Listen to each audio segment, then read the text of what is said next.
Jangan lu dipukul dong kan mau opening. Opening. Indonesia terhenti di babak keempat kualifikasi Piala Dunia 2026 setelah kalah dengan Irak 0-1 dan sebelumnya kalah juga melawan Arab. Ini menandakan bahwa Indonesia perjalanan dari babak pertama ketika melawan Brunei sampai akhirnya melawan Irak selesai dan kita tidak lolos ke babak putaran final Piala Dunia 2026. Selesai. 0 poin. Selama Kebobolan 4 ngejebolin 2 lewat penalti. Iya. Ketika melawan Irak sudah ada perubahan pemain. Cukup oke ya Signifikan. perubahan. Bukan pemain Menjanjikan. sebenarnya, sistem sebenarnya. Oh iya, perubahan sistem ya betul. Ya, detail-detail yang pada akhirnya Patrick Kluivert tidak usah jelaskan kepada kami ya kan, dia bilang nanti habis match saya jelasin. Ngapain? Kita ngerti. Ngapain udah ngerti gitu. Ini tuh kayak yang udah dibilang sama banyak pengamat aja, udah bilang bahwa nggak bisa main kayak yang lawan Arab ya. Ya. Ditambah pilihan pemain habis itu. Pilihan pemain Indonesia mainkan 4-4-2 yang cenderung fluid ke 4-3-3 dengan 4 di belakang ada Kevin Dix, kemudian Jay Inces berduet dengan Rizky Ridho, kemudian di belakang Dean James. Ya. 2 gelandang bertahan ada Pelopessi. dan Calvin Verdong, kemudian Tom Heidi nomor 10. Di sebelah kanannya ada Eliano Renders, di sebelah kiri ada Ricky Kambuaya, di depannya ada Zylstra dua pertama. Ya. Jarak antar lini lumayan rapat. Di babak pertama juga hampir tidak tertembus oleh pemain-pemain Irak. Namun lepas dari 15 menit kedua, babak kedua Irak kembali menunjukkan superioritasnya. Nah, apa yang membedakan Irak di menit sekitar berarti berapa? 70 ya? 60-an sih sebenarnya. Itu 65 tuh Irak udah mulai menguasai kembali tuh. Perbedaan apa yang dilakukan oleh Graham Arnold hingga Irak jadi aku tuh superior? Gak tahu kenapa ya, aku sempat kan kita live reaction kan, terus saya sempat bilang ini kayaknya mulai ketarik lagi deh garis pertahanan kita ke atas nih. Itu kan mulai dari situ kan sebenarnya, kok garis pertahanan kita udah tinggi lagi ya. Berarti itu apakah perubahan di Iraknya atau perubahan di Betul. Indonesianya? Nah makanya kita bedah di sini. Sebelum itu Irak itu ada beberapa kali pergantian pemain kan. Si Zidane masuk ya, Zidane Iqbal masuk. Jadi dia menambah pemain itu di lini tengah. Yang awalnya 3, ada 4 pemain di situ. Yang bermain cukup rapat, cukup ketat di lini tengah gitu. Itu mengganggu Calvin Verdong dan Joey Pelopessi sehingga kita tuh kayak ketahan. Nah habis itu dia ganti lagi Ali Jasim dan siapa tuh ada masuk lagi gitu. Jadi mereka tiba-tiba kembali kayak Irak yang kita kenal. Irak yang kuat di tengah, Irak yang tidak memberikan ruang di tengah dan melakukan counter attack lewat sayap-sayapnya gitu. Itu kembali tuh di babak pertama sama sekali nggak ada tuh. Mereka stay di belakang, menunggu di belakang. Dan itulah yang terjadi, sebuah kesalahan yang Verdong tidak bisa mengambil itu, karena kalau dia ambil berarti dia kartu merah ya. Kartu kuning kedua gitu, sehingga bola ke Ridho. Nah Ridho salah passing, bola dimiliki pemain Irak dan syuting di posisi yang sama kayak lawan Arab ya. Seperti gol pertama Arab juga ya. Dari kanan juga gitu. Tapi secara permainan menurut lu udah cukup membaik kan dari lawan Arab dan ketika melawan Irak? Di babak pertama cukup signifikan ya perubahan. Walaupun tidak ada peluang yang sangat mengancam ya, tapi secara permainan, secara build up itu memang lebih menjanjikan dan lebih nyaman. Kita ngeliatnya juga lebih bagus ya, skemanya terbentuk. Memang lagi-lagi di sepertiga akhir yang kita masih kekurangan itu kan, yang PR kita selalu belum ketemu jalan keluarnya gitu. Tapi memang di babak pertama ini kelihatan antara Irak yang menahan dan memberikan kita ruang untuk bermain, atau memang kita yang lebih superior di babak pertama. Tapi babak kedua langsung berubah 180 derajat gitu. Di 65 menit.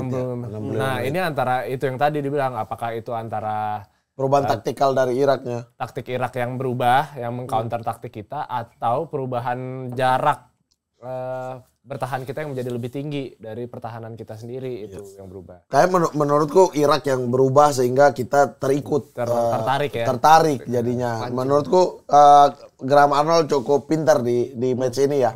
Dia nggak buru-buru. Ya, dan dia santai aja gitu selama bisa bertahan ya. Graham Arnold juga terkenal dengan pelatih yang bertahan, bahkan dikritik Australia ketika memegang timnas Australia itu dikritik publik Australia sampai dia dipecat kan pada akhirnya gitu, diganti dan dia pindah ke Irak. Gaya mainnya dia tetap bawa, mengandalkan sayap, bertahan total dan sesekali serangan balik gitu. Tapi di babak kedua dia melihat celah, harus dikunci nih Verdong dan Haye sebenarnya kan. Pelupesi kan menjaga keseimbangan di situ. Verdong dan Haye tidak boleh leluasa nih, sehingga dia menambah pemain di lini situ. Ditambah Ali Jasim kita udah kenal lah seperti apa, Zidane Iqbal kita udah tahu juga seperti apa kualitasnya, dan itu yang membuahkan hasil pada akhirnya.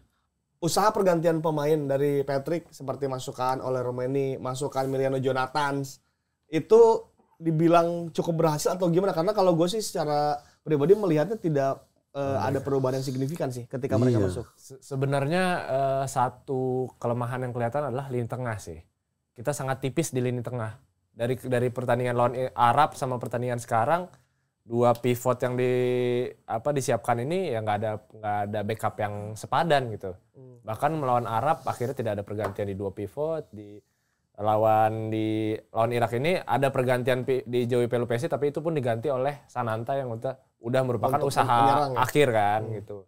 Dan kelihatan di menit 65 sampai 70-an itu udah mulai kewalahan tuh lini tengah. Kita udah deadlock tuh. Itu udah deadlock antara Verdong yang udah terkena kartu kuning udah tidak leluasa, sama ya Tom Haye juga udah mulai nggak enak megang bola, mungkin udah habis, jadi udah langsung tendang-tendang aja, ya itu udah nggak ada backup lagi, siapa lagi yang mau ganti mereka, nggak ada lagi di cadangan kita.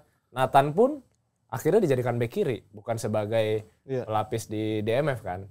Tapi tim ini lu setuju nggak Mat? Ini cenderung adaptasinya cukup baik sebetulnya, dari selalu ketika match pertama jelek, match keduanya itu berhasil diperbaiki nih. Patrick Kluivert tuh selalu kayak gitu. Lawan Australia misalnya jelek dulu, kemudian match keduanya jadi bagus. Nah sekarang lawan Arab juga hancur, match keduanya diperbaiki. Tapi ada bedanya di yang Australia terus kemudian di Bahrain dan Cina kita berubah. Itu berubahnya adalah kembali ke winning team.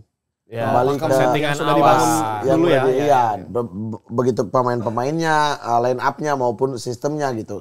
Dikembalikan tuh ke the winning team. Kalau yang ini tuh kayak plan B aja dari formasi yang udah ada. Diperbaiki. Jadi ini sebenarnya formasi yang udah ada, 4-3-3-nya atau 4-2-3-1. Terus kemudian ini tuh cuma menarik sedikit garis pertahanan turun ke bawah sehingga membebaskan gelandang kayak ibaratnya gitu kan. Kalau kemarin kan memang dia nggak mau main kayak gitu lawan Arab Saudi. Naik tinggi seperti U23 kan, Gerald naik tinggi, terus kemudian pivot ini hanya bertugas untuk menunggu memotong bola kan sebenarnya. Dan di sekarang itu dia punya gelandang yang sangat bisa explore kemana-mana, Verdong yang diciptain sebagai gelandang, bukan sebagai inverted wingback, tetapi beneran murni sebagai gelandang yang dia taruh di malam ini gitu. Dan Haye yang agak aneh adalah didorong ke atas gitu. Tujuannya adalah terupas dari Haye sebenarnya. Cuma ini tuh menjadi tidak efektif karena menurutku ada tabrakan antara gaya main Verdong dan Haye pada akhirnya gitu. Iya.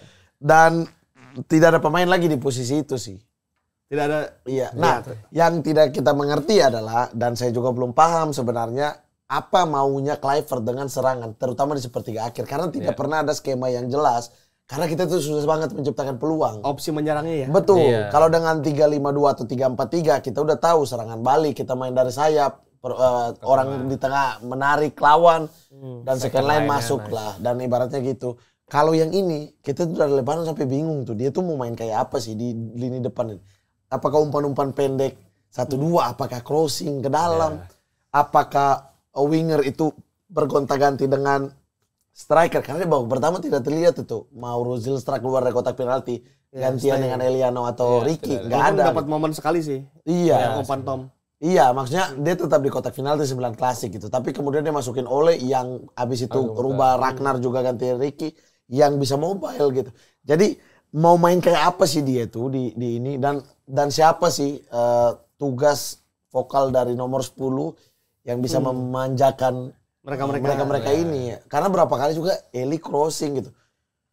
Maksud aku kayaknya ini instruksi deh, bukan inisiatif dia sendiri, karena kita udah lihat itu di match-match sebelumnya, crossing, tiba-tiba bola dari belakang gitu. Terutama di babak pertama memang kayaknya memang. Tapi masuknya Ragnar itu menurutku cukup membuat lini depan ini bebas sih. Ragnar dan Ole ya.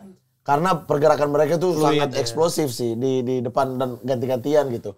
Emiliano juga masuk.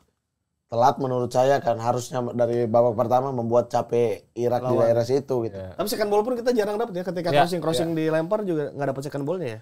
Iya itu karena ya kita nggak punya, nggak nomor 10 Tom Haye pun kan akhirnya lebih sering turun kan. Jadi yang seharusnya mengcover second ball itu jauh. Kayak kalau ada Haye di situ dan Ricky Kambuaya di kiri ya, itu mau main kayak apa tuh? Apa Ricky menjadi sayap atau Ricky masuk? Kalau masuk jadi ada 3 gelandang di depan tuh. Iya, jadi numpuk lagi tipe gelandang bahkan ya. Iya.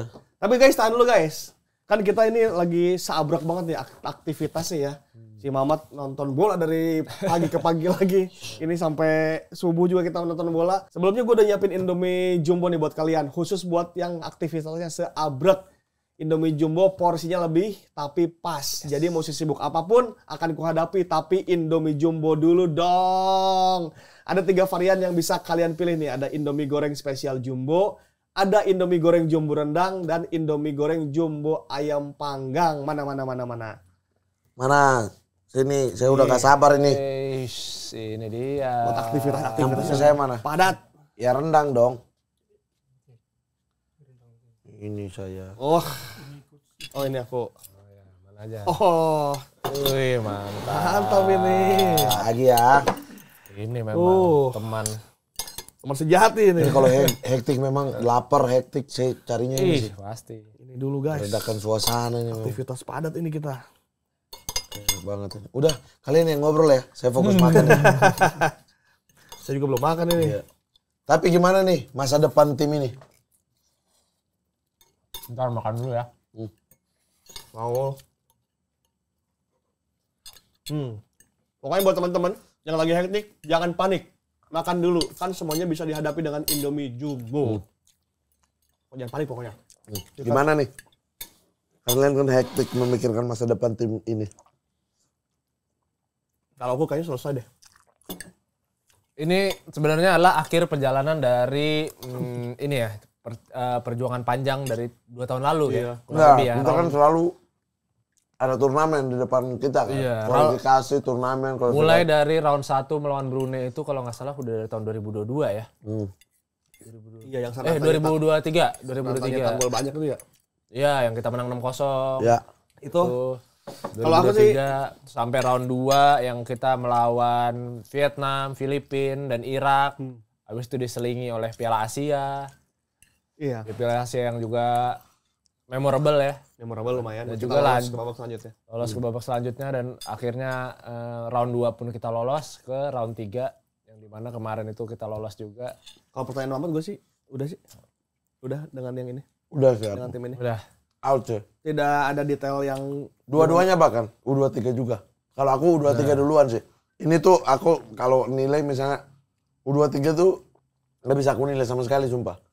Nggak kelihatan banget. Sama sekali maksudnya dan sama sekali tidak mau berubah. Kalau ini kan ada perubahan-perubahan. Ada plusnya tuh dia masih mau dengar gitu. Walaupun menurut saya kebijakan yang dibikin oleh Kluivert itu rata-rata populis aja gitu. Kayak bukan jati diri gitu, bukan berjuang untuk sesuatu kayak misalnya Yakob bagus di liga, panggil nih Yakob panggil. Iya, misalnya kayak yang waktu waktu Australia habis itu desakan macam-macam dibalikin gitu. Habis itu Nathan diparkir karena kan tekanan karena padahal kan Nathan juga jadi jelek karena sistem ya dibikin gitu. Aku sebenarnya penasaran sih, Mat. Ketika lu bilang tadi Patrick Kluivert tidak punya opsi ketika menyerang di sepertiga akhir. Emang dulu zaman Sintayong opsinya menyerangnya gimana? Untuk counter kan? Iya. Kita counter attack lewat sayap. Kita bukan pegang bola kan? Iya. Terus ball possession selalu kalah. Counter attack kita sayap kita kencang, wingback kita jadi double wingback kan dia. Ketika bertahan juga double cover. Iya. Opsi jalannya kayak gitu dulu ya? Iya, dan dulu ingat ya lawan di second line kan. Iya. Makanya biasanya Marcelino yang masuk, yang golin. Witan juga di situ. Ada dua second line tuh. Yang dimana Struijk dan Ragnar kan yang menjadi sorotan karena striker nggak golin. Itu dulu ya jadi karena kan memang tugas mereka untuk ini. Di kiri kita punya, di kanan kita punya. Nomor 10-nya. Ada biasa Witan di situ, ada Marcelino di situ. Zaman Haye juga kadang Ivar isi di situ. Iya. Dan makanya waktu awal-awal Ole muncul yang di lawan Australia, lawan Bahrain kan kita wah ini striker yang nggak ada yang dulu yang bisa berkeliling yang tiba-tiba ada di kotak penalti tapi bisa juga bantu pertahanan kuat dalam duel Dan ini yang dibutuhin dulu gitu. Maksudnya iya. jelas gitu arahnya kita bertahan tapi pressingnya juga.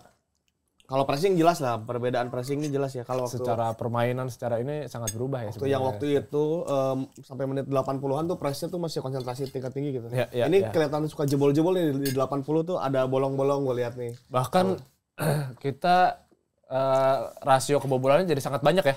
Ya. Sekarang ya. Mulai dari Australia 5, lawan Jepang 6, habis itu kemarin 3. Ya. Ini 2, ini 1. Cukup banyak bobol ya. Iya. Padahal kalau dulu tuh kan dari beberapa pertandingan tuh clean sheet terus kan. Kita susah dibobol ya. Susah dibobol. Ya, apalagi kalau yang kita andalkan adalah Trimas Ketir, Justin Hubner, Jay dan Rido main bareng itu agak susah dibobol sih. Yang kita andalkan adalah pertahanan kita yang rapat gitu. Memang kesusahannya adalah mencetak gol. Ya kalau ini kan udah fix 4 back kan. Emang diganti ke 4 back kan. Iya. Nah, kemudian 4 back juga bisa main counter kok. Bisa ya. Ya Jose Mourinho. Iya. 4-3-3 juga. Block counter ya. Iya. Nah, tim ini tuh akan menghadapi tim senior ya. Tim senior akan menghadapi agenda lagi berarti nanti di Piala Asia di mana kita udah lolos langsung kan tanpa kualifikasi. Agenda yang resmi ya. Agenda resmi. Di luar kita pertama kali lolos langsung nih. Ya di luar FIFA Matchday. Kemudian kalau U23 tuh akan ada lagi di SEA Games paling dekat kan. Tapi kan beda pelatih. Ya, itu akan ditangani oleh Indra Safri. Kemudian ada agenda lagi U17 Piala Dunia. Nah, untuk tim senior selama 1,5 tahun. Makanya cari lagi, maksudnya sebenarnya tuh yang bikin menyesal ya, bikin kayak aduh capek banget itu kayak ini kalau mau ganti mau berprestasi atau enggak bisa baik-baik dengan membangun sebuah filosofi baru kan. Saya kita punya modul kepelatihan lah Villanesia atau apalah total football lah, taruhlah total football. Kita tuh mau Indonesia ke arah total football. Oke, filosofis. Oke, kita tinggal ngobrol kayak oke ya udah selesai ya yang kemarin ini. Kita bikin sesuatu yang baru, kita bisa baik-baik gitu. Dan ada waktu 1,5 tahun untuk membangun, hasilnya nanti kelihatan di Piala Asia. Tapi ini kan terlalu di tengah-tengah. Iya. Aku bodo amat sama personalnya ya, maksudnya orang-orangnya yang dicopot. Siapapun itu ya. Iya, bahkan ketika Patrick Kluivert ditunjuk, saya bahkan semoga Patrick nggak mendapatkan ketidakadilan kayak yang dialami sebelum-sebelumnya gitu. Semoga ini nggak dipecat tanpa alasan lagi nih gitu. Patrick Kluivert-nya gitu. Iya. Nah, tapi kan ini kan berdasarkan hasil gitu. Iya. Berarti sekarang ada alasannya. Ada alasannya dong. Justru harusnya di sekarang ini. Tapi kan udah terlanjur. Kita udah lihat Patrick Kluivert kayak apa. Tidak jelas apa yang dilakukan juga. Termasuk Gerald van der Burg. Kalau kita mau membangun, cari pelatih yang lebih realistis, lebih rasional gitu. Mau dari manapun. Dan lebih mengenal kultur Asia sih menurut gua. Itu sangat penting gak sih? Mengenal kultur, mengenal lawan. Iya kan udah aku bilang. Sejauh ini lawan kita kan aku ngomong aku diketawain. Sejauh ini kan lawan kita tuh belum di Eropa, belum di mana, emang masih di Asia Tenggara dan Asia ini. Bukan Asia Tenggara, Asia aja udah kan kita mau lolos Piala Dunia, kita harus masuk kualifikasi Piala Asia.